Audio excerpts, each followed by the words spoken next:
Hi, I'm Antonio Mora. If you're feeling lonely, you're not alone, but that could still be a very serious problem. Health insurer Cigna recently released its 2020 Loneliness Index, which found that 61% of Americans reported that they were lonely in 2019, up from 54% in 2018. People might be tempted to hear that and say, so what, I'm lonely, but so is everybody else, and resign themselves to accepting that misery loves company. In this case, there's a much more appropriate Spanish saying that translates as, the misery of many is consolation for fools. Why? The epidemic of loneliness is a new form of social poverty that is having insidious consequences for everyone, even those who aren't lonely. Paradoxically, this social poverty is most severe in rich nations, nowhere more than Japan. Thousands of elderly people are estimated to die every month without being discovered until their neighbors smell their decomposing bodies.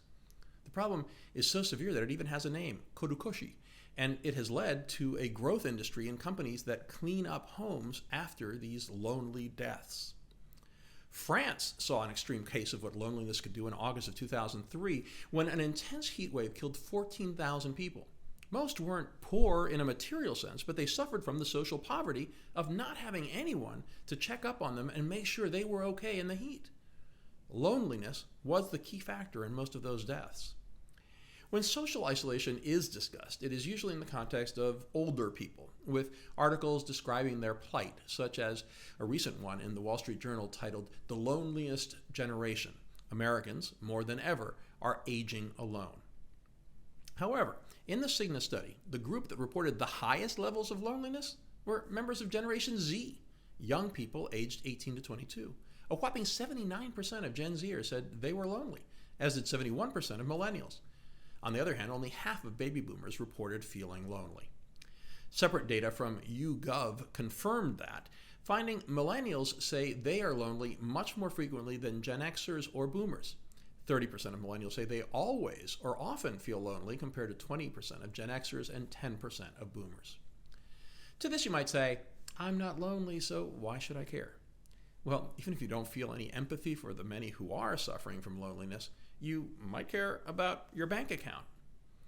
Extensive research has shown that people who are isolated face a 29% increase in risk of coronary heart disease, a 32% rise in the risk of stroke, increased risk of depression and cognitive decline, higher blood pressure, and weaker immune systems.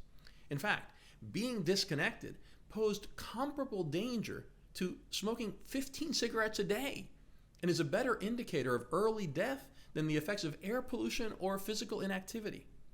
On the other hand, people who had strong social relationships were found to have a 50% increased likelihood of survival than those who didn't.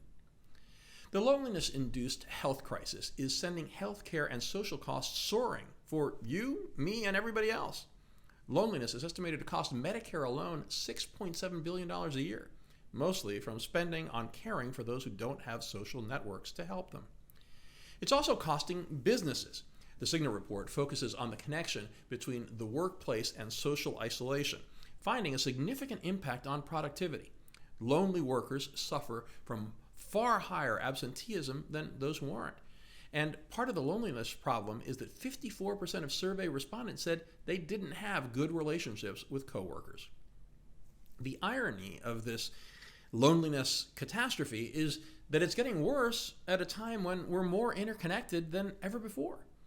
The problem is the quality of those connections. A book coming out this spring by President Obama's Surgeon General, Dr. Vivek Murthy, is entitled Together: The Healing Power of Human Connection in a Sometimes Lonely World. He says it's unfair to blame technology for what he describes as a global epidemic, but warns that, quote, it can lead us to substitute lower quality interactions from what used to be higher quality in-person interactions. The kind of conversations you have via text are different qualitatively from the conversations you have in person or on the phone when you can hear someone's voice. Murthy says we need to be more judicious in how we use technology. The question then is whether anything can be done. Senator Mike Lee launched the federally funded Social Capital Project to examine how the country's health is affected by the decline in social cohesion and civic engagement. That has led to a corresponding decline in what they call associational life, the social relationships through which we pursue joint endeavors. In other words, the relationships that prevent loneliness.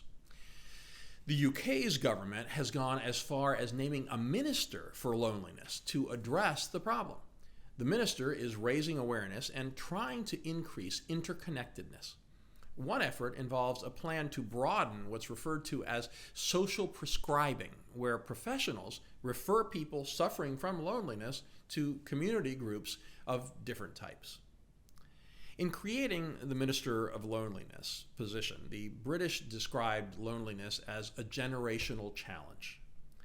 With all the public and private societal resources available in the U.S., loneliness is a challenge we must face before American society and more of our fellow Americans suffer.